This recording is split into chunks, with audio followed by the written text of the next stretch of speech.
Welcome to Charts and Hearts. I'm Sarah and she's Lindsay. And together we are working our way through an epic list of rom-coms in order to find and categorize tropes in the hopes of creating the nerdiest spreadsheet podcasts have ever seen. And today, for our final installment of Stanley Tucci Month, it's Easy A.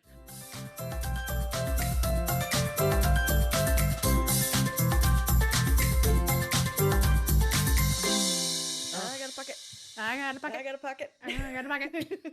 Oh man, we've sung exactly in that way, but with more people obnoxiously so many times. So many times. It's kind of terrible. Oh boy. Yeah, this movie is so freaking good.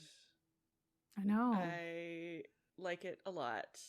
And it's weird to me to be so like connected / like attached to a movie that came out when I was like more than 10 years out of high school. Like, yeah. Mm-hmm. It's weird, but I like this movie more than most like 90s high school movies. Yeah, definitely. Well, I think it's a better movie. It's a better movie. I think obviously we will get there when we get there, and we've touched on them briefly, but 90s high school movies are very different. And maybe it's better, first of all, because this one is not really about a person who's like us, but more of a person who's like us as opposed to Freddie Prinze Jr. Yes, that's true. Or Julia Stiles or something like that. So maybe there's that. But also, like, when you see the people in 90s movies dressed the way that they're dressed in high school movies, you automatically think of them as the popular kids in your school. And so I think that has a lot to do with it. It was like, oh, you have butterfly clips and glitter all over your face. You will not talk to me. So I can't connect with you on that kind of level. It was more realistic. Yeah. Ish. In terms of like what high school is actually like. Mm-hmm.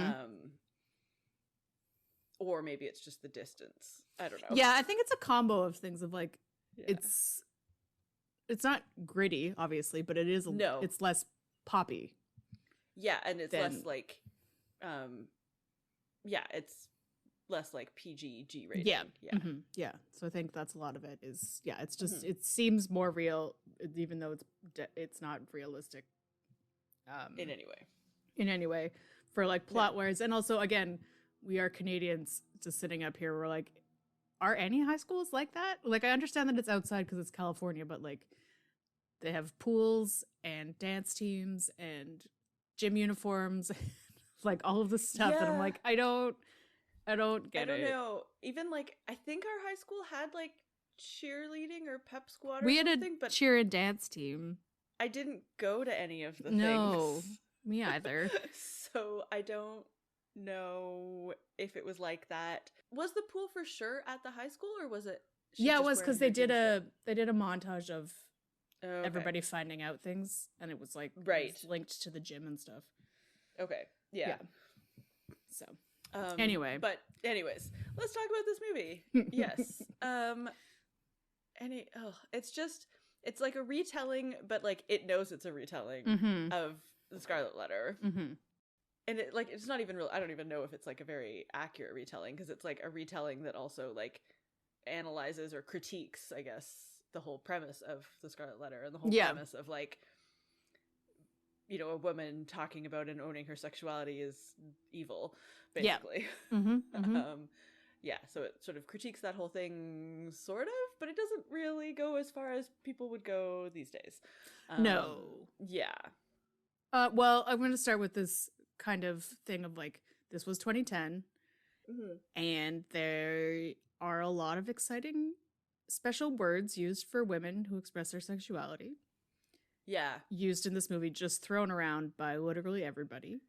And I know that is somewhat of the point, but it's also like she fake slept with one guy one time, and they're in what, grade 11, grade 12, like all of those people who are like spreading rumors about her and all of the stuff. I'm like 90% sure you guys are also having sex, right? Because you're rich popular kids at high school.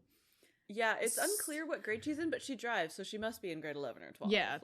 She's at least 16, if not 17. But like, it's probably grade 11, I guess, because they don't really talk about like college-y stuff at all. Yeah. So and also some exciting fun words for queer people and some great fat shaming, including the scene where she feels bad for the larger guy and says that she'll help him out, and then fat shames him in that same sentence.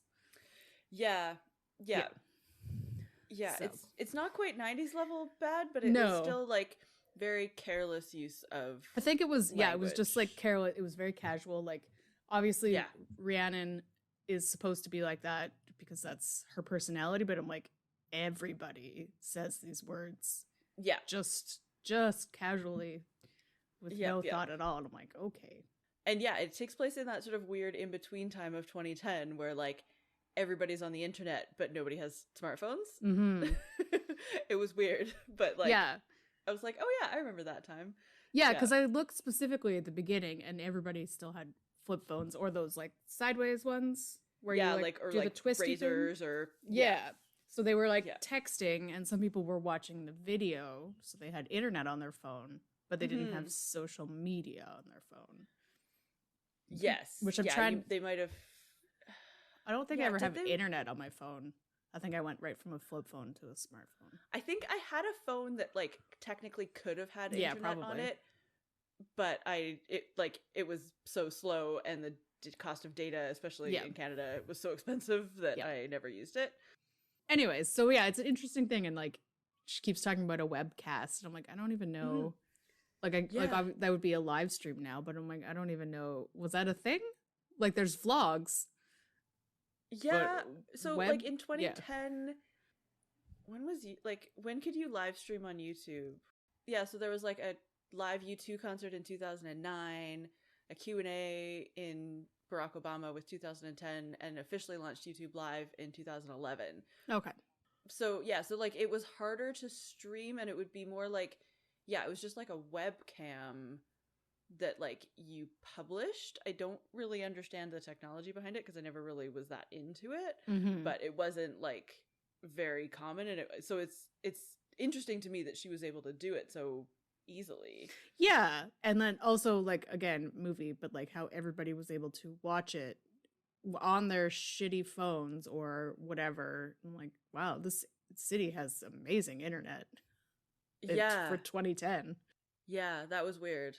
But made sense with the plot of the thing. Like otherwise it would have been like inconceivable for people to be like at this pep rally and then like be home or in the be able to watch or whatever. It. Yeah. So it's very like a part of it's like a product of its time, because like like 3 years later you wouldn't even question that. Of course you can watch like a YouTube video. Oh yeah, definitely.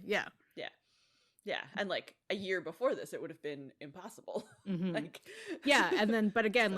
like the whole thing with the montages of people telling each other, they were like calling each other, and whispering each other, which is a much easier way for telephone dramatize, to work, as opposed to texting or posting, like tweeting about it. Even of like, once the words are out, you can't confuse the words because there are words. Like like it's like that big game of telephone gossip rather than like reading what somebody else reads in their own words. No, for sure. This is like it would be weird to make this movie now, because like, I mean, yes, you still like have conversations in the bathroom with your friend, but like, and like people overhear it, but like the extent to which all of this would get blown out of proportion would have just been that much harder, and it also would have been way easier for her to like correct herself.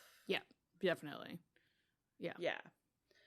So anyways, like this girl Olive, she sort of just accidentally, or like I think she's like just as you do in high school, like trying on different personalities and different like figuring out who she is, and part of that sometimes is like not telling the truth, like, but not in a way that's going to hurt anybody. Like the only real person involved in her initial lie is herself, and it's like, she's just like, what reaction do I get when I tell people that I've had sex? Like, how does that feel? How do they treat me differently? Blah blah blah. And then it goes like way off the rails because of what's her face. Oh, Amanda Bynes. Amanda Bynes. Yeah. Yeah. Who's hilarious in the movie. Mm-hmm. Yeah, no, it goes way off the rails and then just keeps going off and off and off the rails. Like she can't get it back. She can't contain it without like everything exploding, and then she's able to contain it. Yeah. Yeah. And I guess we should talk about the reason that we're doing this podcast for this month, because her dad is played by Stanley Tucci, and then her mom is randomly played by Patricia Clarkson, and they're delightful. They're just the best. They're so funny. They're very supportive. They're very like trusting, because she's earned their trust, obviously, like over the years. Like, they're not super strict parents. They're very like live your life kind of parents, which is interesting to see in a high school movie. Like, yeah, all of the stuff she's doing, she's not rebelling against her parents. Yeah, definitely. Yeah.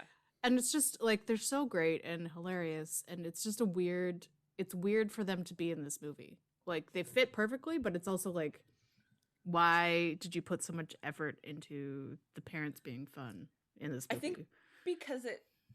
I think because like you want that nuance of that she's rebelling against like societal pressure, and like everything. It's not like a parent rebellion. It's not a parent rebellion. Like, it's different. It's bigger than that, or smaller than that. I don't know whichever direction, but it's like, kind of it's both, not that. I think.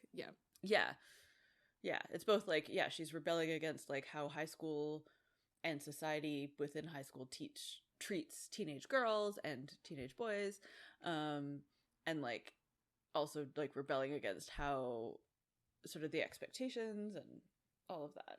I don't know. Yeah. And I think and aside from the rebelling, again, like I said before, it's like she's exploring what it feels like to be this person that she's not yet. Which like, is also true. Yeah. Is high school. Yeah. Yep. Yes.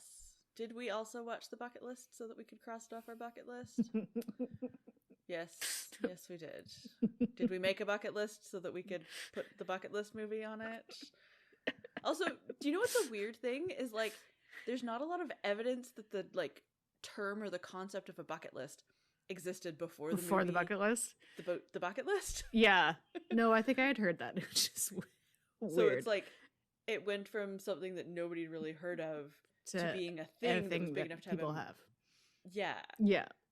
Yeah, because of this movie, and like whether or not it was like invented by the writers, or maybe they'd heard about it just like from like one person. I have no idea. Nobody really knows, I think, because before the movie The Bucket List, it wasn't like a recorded thing. In like books or movie or social media or whatever. So it's also not very good. No, I was just gonna say that. I'm like, that movie's kind of lame. It was disappointing. So we watched it in a fun environment. Yes, that part's true.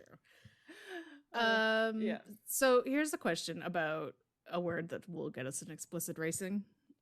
Yeah. Is twat a bad word? Like, really bad? Or is it just British slang? Like, bint. I mean, and stuff.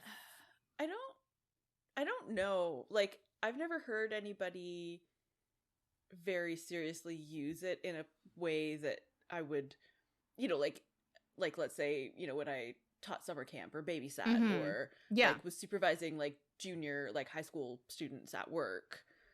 I've never like had to be the person who's had to decide, like, is this a word that's like inappropriate for you to say in a public context? Because I've never heard anybody say it in a public context. I would say like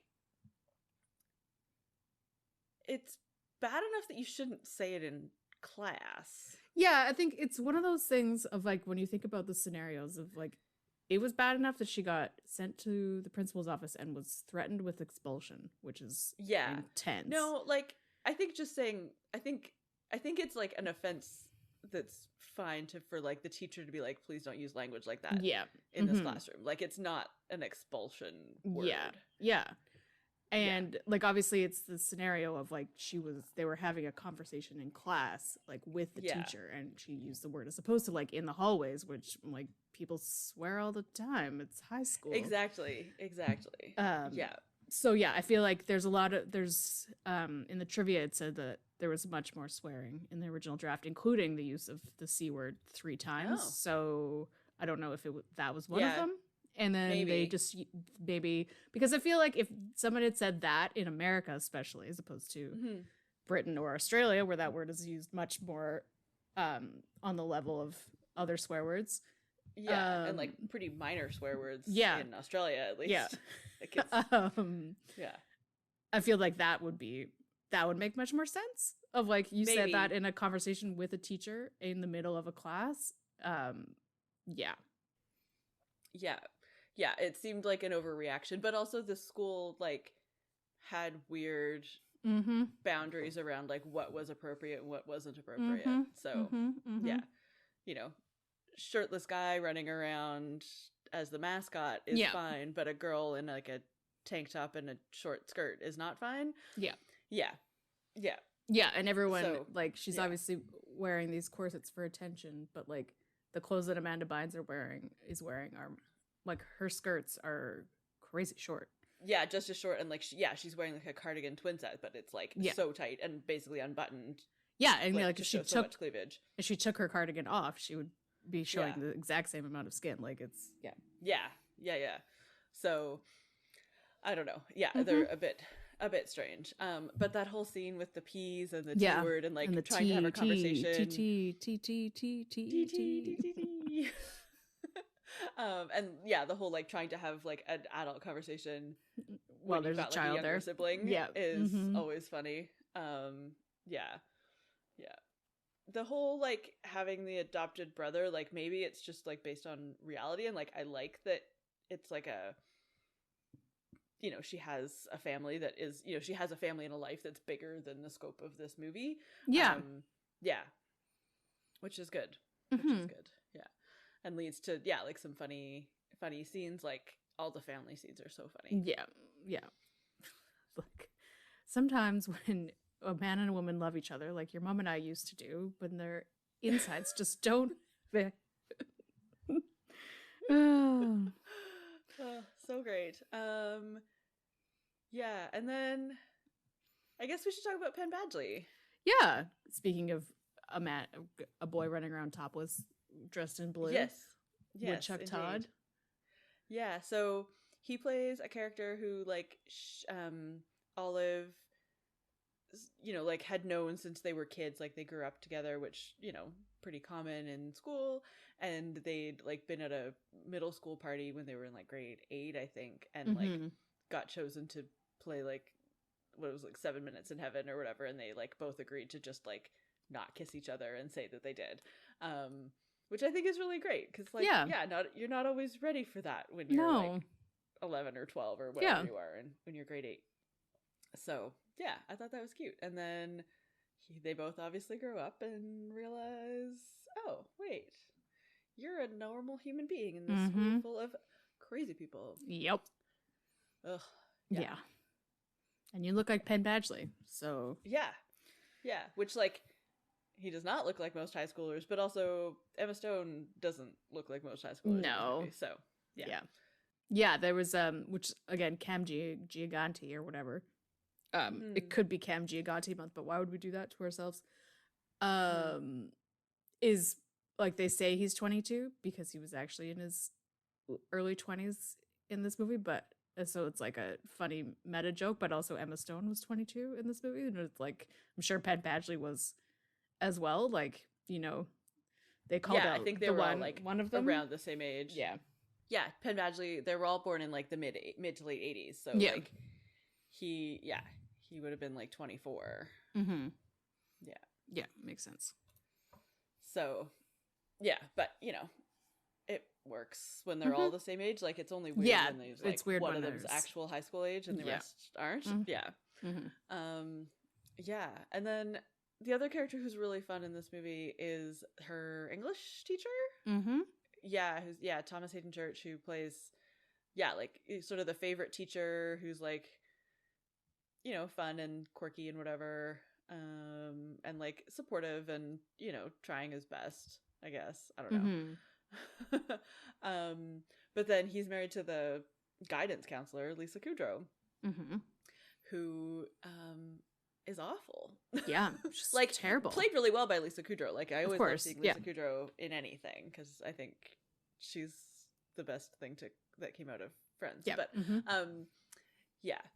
But no, as a character, she's like a horrible human because she's like having an affair with a student and like excusing it by the fact that he's like 21. And I'm like, yeah, but you're his guidance counselor. Yeah, like you're still however many years older than him. You're still in a position of power. Yeah. Like, but even, it's like, it's not even like the age thing is creepy, but it's like the power difference. It's the power difference. Yeah. Terrible. And also like, and he's also not smart, like in a funny way, but I'm like, but you're also like, I don't know, that makes it seem even creepier of like seducing him with your wild, I don't know. Well, or like letting him seduce you, basically. Yeah. Like, yeah, it's weird. And also, like, you shouldn't, there's a reason that if you can't graduate high school before you turn like 18 or 19 in most places, you don't get to keep coming. You don't just keep going. Yeah, like that's. Yeah. Yeah. I think most places it's like 19 or 18, 19 or 20 or whatever. Yeah. You have to like figure something else out. Yeah. Yep. Like Oz. Yeah. Yeah. So, and like, so things kind of blow up because he gets STD or STI and then blames it on Olive, and Olive realizes that it was Mrs. Griffith, the guidance counselor, not her. And then like, she's like, well, I'll pretend it was me, but then it just isn't gonna work. Like it's too much. It's too much for like too much responsibility for a high school student. And that's the other thing like that Lisa Kudrow's character does awfully is like lets her do it. Yeah. Lets her do it when it's like her responsibility that like she was cheating on her husband and sleeping with a student. Like and then she uses her power again, like, and not even like it's a power, but it's also like preying on the fact that she knows that her husband is this person's favorite teacher. Like it's like yeah. She's doubly awful, and I think that part isn't really like addressed in the movie, that like Olive shouldn't have had to do that, have to take responsibility for that. Like it's awful. But then in the end she like confesses everything with a very dramatic webcast, and everybody watches, and then Penn Badgley comes with the 2010 equivalent of a boombox, and his neighbors ride on lawnmower, and they ride off into the sunset. Because all the movies in 2010 talk about how much they love John Hughes movies, and it's a little bit of a weird theme for movies. Well, I think it's because the age of the people like writing the movies were so influenced by John Hughes movies. Yeah. And also it's like, oh, if we reference John Hughes movies, then parents will watch this with their kids, or like let their kids watch it. Yeah. Yep. I mean, I love a good John Hughes movie, but of course. Yeah. Nothing. I don't know. There's other movies that were just as good that aren't John Hughes movies. So yeah. Speaking of tropes, John Hughes, Don't You Forget About Me. I know, like, it's a weird trope that I can only think about is Pitch Perfect, is the other one that just was like the exact same time frame. Yes. But I'm sure there are other ones. We'll just have to find. But yeah, I guess it's also like kids sort of like are younger than us who grew up with parents who would have watched these 80s rom-com like teenage movies. Yeah. Like would have grown up in the same way that like we grew up watching like movies from the before 90s. That. Yeah. Yeah. So like they would have grown up watching those kind of movies and like listening to the music of their parents. So it's these songs that are like oldies but more likely to be familiar to you, like high schoolers in 2010. Yeah. So it's like that. It's that rehashing. So is this movie really a rom-com, or is it just like a high school gross-up movie that is female-centered, and so therefore we think of as a rom-com / I think romance? Yeah, I think it's the latter. Yeah. I don't know if like Gross Out's the right movie, but like high school, like coming like of age, risque comedy, coming of age. Yeah. And then she gets together with the guy at the end. Yeah, because there's not a lot of like romantic drama until he like confesses his feelings for her like 80% of the way through the movie. Yeah, so I think I don't think it is a rom-com similar to, again, Pitch Perfect, which I don't even think is on our list. No, but maybe if we do musicals or something sometime. Yeah, but something like that, and then like they get together at the end. It is romantic and it is a comedy, and it is about like sex and relationships. So therefore it's a rom-com, just not like the strictest rom-com. Yeah, I think so. I think again, because it's female centric, like, you know, it's like if you think about like Superbad, which is just like been talked about again right now recently, because weird. Well, just because Seth Rogen said that there were not as many good high school movies anymore, and then everyone was like, did you watch all of these movies? Anyway, that's a whole other thing. Gotcha. Anyway, but yeah, if you think about Superbad, which is a very similar, like, I think I only saw it once, and I think they're trying to, like, similar American Pie, like it's a bunch of guys talking about losing their virginity, and no one would ever cuss, and they all 3 out of 4 of them, I only saw this once also, end up with girls at the end, but no one would ever classify that as a rom-com. No, exactly. So that's what I and mean, obviously like, it's much more gross out because it's a boy movie. Ugh. But yeah. So I don't know. It's weird, but it hits a lot of the tropes of rom-coms, which we will get into in a second.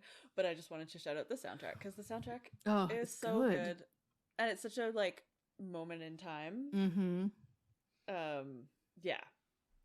Like the Natasha Bedingfield and like Doja and Change of Seasons was in this. I feel like there was another movie it was also in, like, at this time, similar to